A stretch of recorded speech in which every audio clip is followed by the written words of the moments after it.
श्रीराम सौमित्र जटायुवेद षडाननादित्य कुजार्चिताय श्रीनीलकण्ठाय दयामयाय श्रीवैद्यनाथाय नमः शिवाय। गंगाप्रवाहेन्दु जटाधराय त्रिलोचनाय स्मरकालहन्त्रे समस्त देवैरपि पूजिताय श्रीवैद्यनाथाय नमः शिवाय।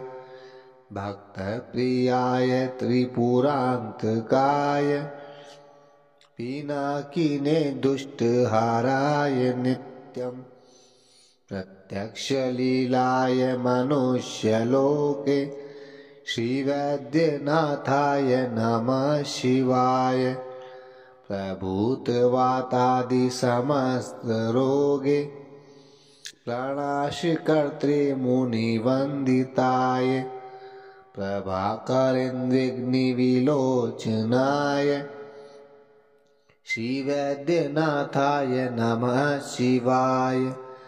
वाक्श्रोत्रनेत्राङ्घ्रिविहीनजन्ते वाक्श्रोत्रनेत्राङ्घ्रिसुखप्रदाय कुष्ठादिसर्वोन्नतरोगहन्त्रे श्रीवैद्यनाथाय नमः शिवाय।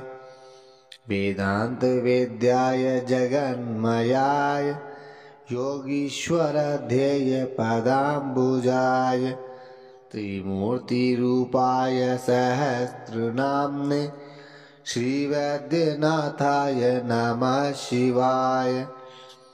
स्वतीर्थमृद्भस्य मृदङ्गभाजं पिशाचदुःखार्तिभयापयाय आत्मस्वरूपाय शरीरभाजं श्रीवैद्यनाथाय नमः शिवाय।